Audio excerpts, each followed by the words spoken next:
Signature TV, news in your pocket. Welcome back. If you're just joining us, this is Signature Morning on Signature TV, and now we're going to be looking at, a bill before the National Assembly, which is currently, stirring controversy over the clause that the Sultan of Sokoto and the Oni of Ife be made permanent co-chairs of the National Traditional Rulers Council, and there are a lot of, critics and a lot of debates surrounding it.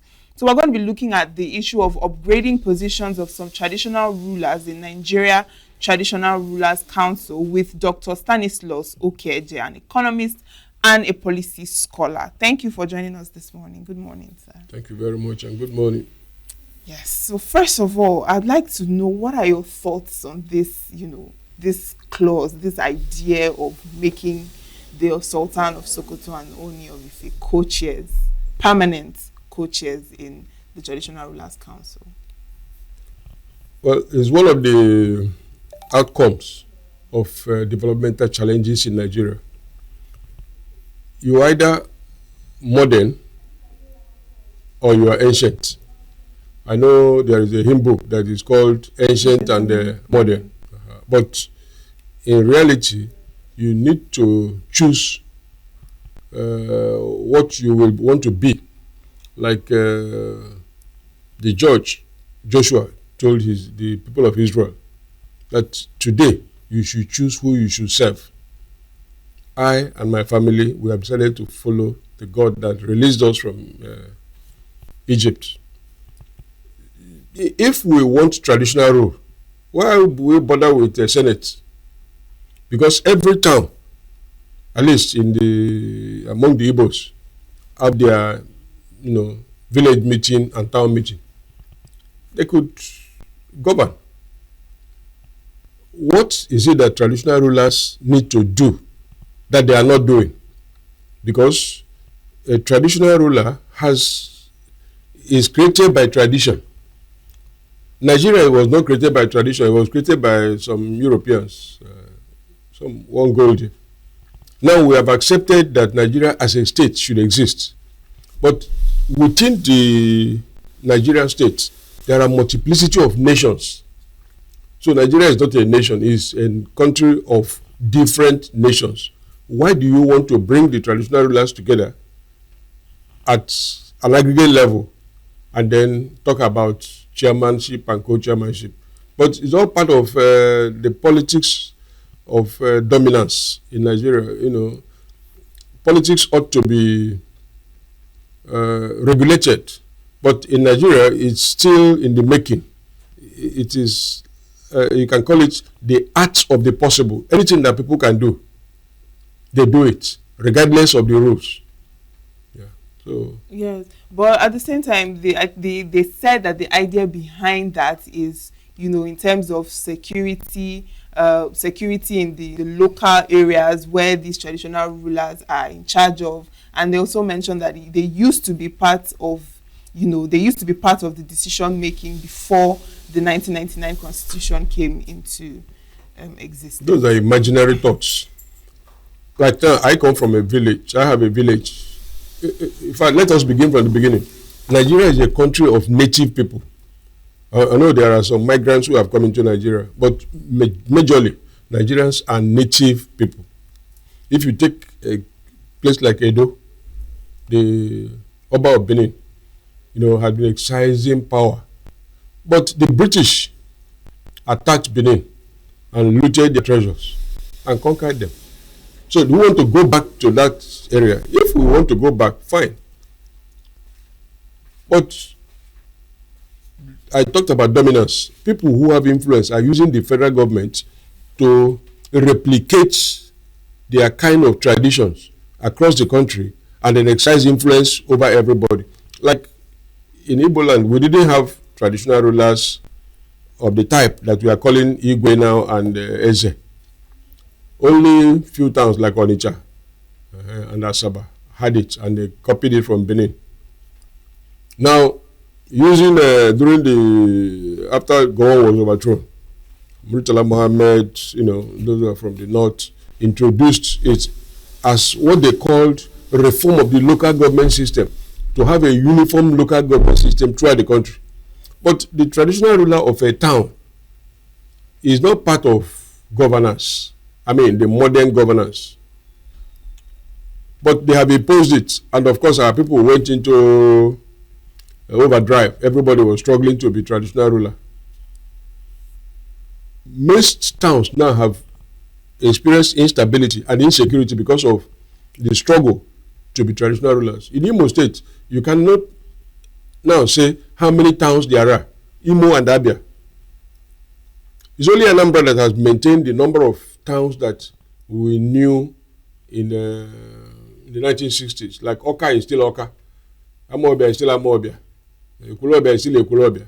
But if you go to Imo, as you drop from one vehicle, the next bus stop is another Eze. Every bus stop is Eze. So are they towns? Are they villages? All of them are answering kingdom. You don't have a kingship. So, but it's coming from the part of the country where you have that kind of influence. Unfortunately, as we are copying the insufficiently. When I was in primary school in the 60s, we didn't have emir in Plateau. But you can see these things are growing. And those they are appointing as other district heads, village heads, are relations of the dominant traditional ruler, which doesn't operate here.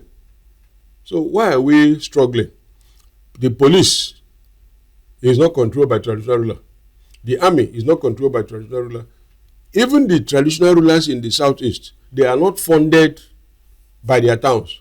All the vehicles they are driving belong to the state government that they give them certificates. Now, even the state government has gone into overdrive. They said if a town elects somebody as the chairman or president of their town union, the government has to give the person certificate. And from what I've just heard, in Enugu State, you need to pay money to get that, and the money is not almost 500,000 naira. Is it the townspeople that will pay the government to certify, or the person elected that should pay to certify, or anybody who has money should come and pay and become the, it's part of the developmental challenges. At a different level, it also creates a governance, dilemma or multiple lemmas. Who are we going to follow? But you either have a perfect, competition in which rulership or participation in governance is open to everybody, which is what democracy is all about. Rule by the majority, for the purpose of the majority, and in the interest of the majority. But what we are seeing from this kind of proposal is that there is oligopoly. Some people who are in politics want to maintain themselves. They want to integrate themselves and those they call traditional rulers so that they become permanent leaders. When you want judges, they come from among their family. You want a commissioner of police, military leader, everything that is beneficial goes to them. The other people are onlookers. They call it trickle-down economics. If you go to a traditional ruler, tell him that they are recruiting in the Nigerian Security and Civil Defense Commission, he gives you a paper. That was how Buhari came to become an army officer. He didn't pass the certificate, but through influence, they gave him a letter. When it became a material matter, he said it was the military secretary that was holding it. For 8 years, he was president. He never brought it out. So we are moving from democracy to oligopoly or monopoly of political power. Doesn't make sense. And it cannot contribute to development. Can only benefit those who are participating in it. So, in your opinion, would you say that this current system is creating more problems? It does not solve any problem. It creates problems. Because if you now have a traditional ruler, let us say you have, because they want to insert it in the constitution. Yes. Good. Now, if people from, say, Ugoba, say that cattle is destroying their crop, their traditional ruler, what will he do? When he meets the Sultan of Sokoto, will he tell him that he doesn't want cow to be roaming in? No, the man will say, look, those people are my people, and that's their lifestyle, so you shouldn't do it. You have completely closed the door to development. Now, somebody is a member of Chosen Church. He goes to Sokoto and he doesn't get land to build a church because that church now is business. He comes back to maybe Ngo and tells Boto of Ngo that I went to Sokoto, they refused to give me land. Boto talks to Sultan. Sultan says, no way, that this place is an Islamic. We don't. What will Boto do? What will the business pastor man do? So you are trying to create a pyramid in which some people are permanently at the bottom and one or two people are at the top. And sincerely, if you're talking about co-chairmanship, in Yoruba land, the Oni is agreed to be the fairy tale leader, but the Alaafin of Oyo does not accept him as his leader. The Ijebu leader does not consider it. They don't bother about it, but you can't tell them that the Oni has agreed with Sultan that meeting should hold tomorrow. Some of them will not come. You can see a simple thing as simple as moon sighting and fixing of Salah. The Yoruba people Muslims don't accept whatever the people in the north say. And from my experience, in Ethiopia, there are Muslims. They have a calendar of feasts. Just like you publish Easter, they don't miss it. But in Nigeria, it's part of politics. They say somebody has announced, people should see, people shouldn't see, Government will fix it on Thursday, they will see it on Friday, and then the whole of the week is public holiday. So, and in any case, the people you call traditional rulers in the north are religious leaders. They are not traditional leaders. The Hausa people who established the Sarki system, they were not religious leaders, they were traditional rulers. So who is going to be traditional ruler now? You are just, instead of solving a problem, you are creating more. Yes. Now, this proposed leadership structure now has actually generated strong reactions, particularly from the Middle Belt and Southeast, because they are saying that it's discriminatory if there will be people at the top who are going to be co-chairing this traditional leaders council. Why is it just from the north and from the south? What about Middle Belt? What about Totiv? What about Obi? Or so do you agree with this position? What do you think about that? I think the criticism is selective. If they are criticizing co-chairmanship, it means they accept even that there should be a country-wide traditional rulers council. The first place to begin is, do we need a traditional rulers council? The traditional rulers are not elected. They are selected by some group. Now, if you group them and you say there should be chairman, what does co-chairman mean? Will you have co-secretary? Will you have co-treasurer? Will you have co-banker? The people who are talking have not addressed the real issue. In the old Eastern region, we used to have House of Chiefs. In the north, it existed in the west. They were like a senate for the regions. Is that what we want them to be now? Can we have traditional rulers council and also a senate and House of Representatives? All these things are going to cost more money to maintain. Because if somebody is chairman, maybe the government will give him Rolls Royce. The others will get golf. Others will get nothing. Some people will get motorcycle. Increasing the cost of governance. How does that solve the problem of, say, agriculture? I'm aware that even up to the 80s, when I lived in the north, if you put on maybe something like American jeans, you can't be allowed to enter the city like Zaria or Kano. and no girl, maybe wearing your kind of hair, will be allowed to enter that city. So even their people, when they come out to town, what they call geri, they can wear any dress. Before they go back, they wear kaftan. So they were supposed to maintain some approaches. But even in those cities, when you go to their mosque on Friday, you see Lebanese, Syrians, Egyptians who are Muslims. They will wear the same jeans, t-shirts, and go to the mosque. And they will not challenge them because they believe that those people are higher than them. But their own people, they won't allow it. So what kind of system is are we trying to operate? It doesn't seem to make sense. But it's like a consolidation of the group that are ruling. They don't want any other person to enter. They want to integrate and leave the people behind.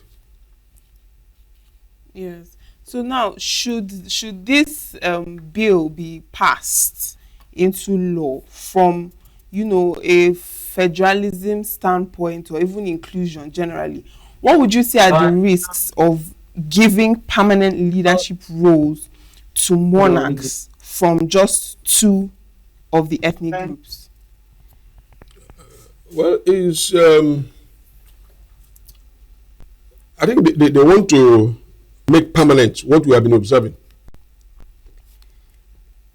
So some people say, look at, if you watch the People's Democratic Party, one of the things that is hobbling them is this North-South system.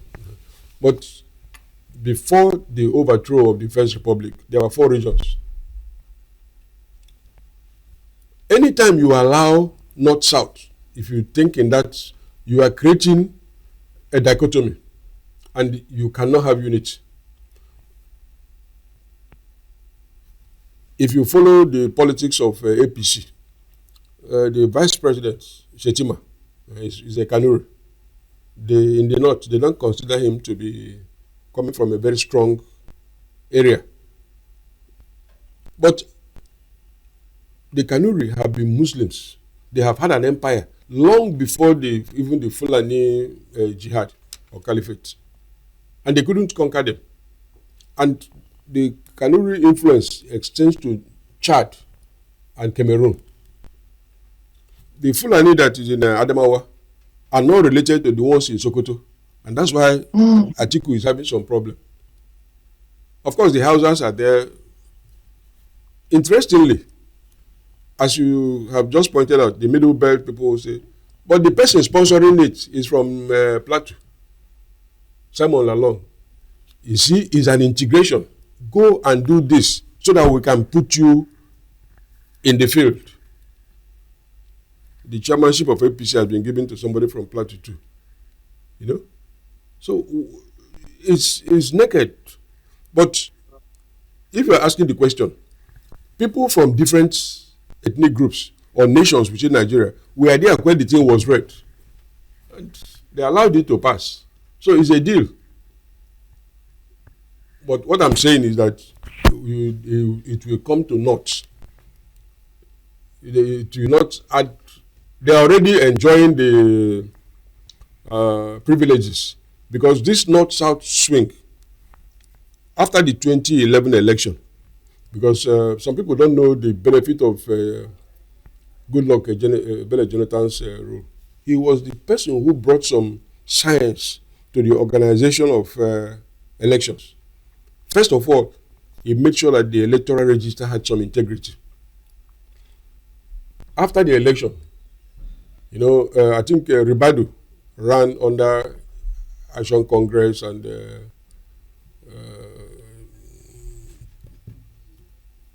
Atiku ran under another party, but he beat them. Tinubu didn't want, he didn't support Goodluck Jonathan, but people, even in Lagos, voted for Goodluck Jonathan. He looked at the register because that was when registers were given to political parties, and he saw it. One of the things he said is that from the look of this register, the demographics, that the Northwest and the Southwest can rule Nigeria forever. He said it openly. You can see Buhari has finished, he himself has taken over. Not with the people voting, but by having the system, in grip. All the threats to Shetima is to make the vice president next time come from the northwest so that they can be swinging it. So you think that's what's going to play out? That is what is at play. And those who are benefiting from it in this swing cannot create, they won't bother yourself. That's why when Humphrey Nwosu was proposed for honor, they all joined together to dismiss him. Because, let us say, if I and you are from Signature TV and we collude, if we go to a meeting of media houses and I'm doing things that will benefit me in the name of Signature TV, you may say that, this daddy is not doing the correct thing, but you will not open your mouth, because if I get it, you are close to me and you can say, this girl is my nephew, can you make him marketer in this company, and I will get it. Assuming there are 10 positions and I've grabbed 6, I can give you 1. So the people who are from the southwest and the northwest are colluding. All the people who are condemned, who have been condemned before as Abacha people who looted the economy, they're in government now. And nobody is talking about their sins anymore, or their alleged sins. Yes. So now, speaking of government, now how would you assess the timing in which this bill was introduced? Because we have a lot of issues going on in Nigeria. There is a lot of hardship and hunger, economic, instability and the rest. So would you say that this is something, to distract? This is something done to kind of distract from other governance issues, or is it actually a genuine form of reform in some sort of way? The powers being exercised by people in office has gone beyond caring for other people. They are not challenged. They don't care about what people think. Some people may not know. This very bill was first introduced in the House of Representatives. And one of the sponsors is from Imo State, Ugochinyere. Maybe what is new now is this factor of co-chair coming from 2 particular places. In other words, if you have people from a Republican area like the Southeast suggesting that there should be National Traditional Rulers Council, it means that they have something they are looking for. It's no longer representative. So it's not about leaving the people behind. They have already left the people behind. And what the people think or don't think, or what is affecting them, does not matter. I was surprised or impressed yesterday. The United Nations said that the hunger in Gaza, arising from war and blockade, mimics what happened in Biafra. But the United Nations was there at the time that Biafra was under siege. The truth will make us free. Truth suppressed yesterday has come up today. But the people who imposed the hunger in Biafra are in Nigeria, and their relations are also people leading today. Exactly. All right. Thank you so much, Dr. Stanislaus Ukeje. We've actually spent the time that we have, but I do enjoy this conversation. Thank you for your time. Thank you very much for inviting me and taking up such an important matter. The matter is not about who is the co-chair. It's the concept. Yes. What can it cannot achieve anything. It can only cause underdevelopment. Exactly. Yeah. All right, and we are done with the conversation on traditional rulers in Nigeria and upgrading their positions in the Traditional Rulers Council.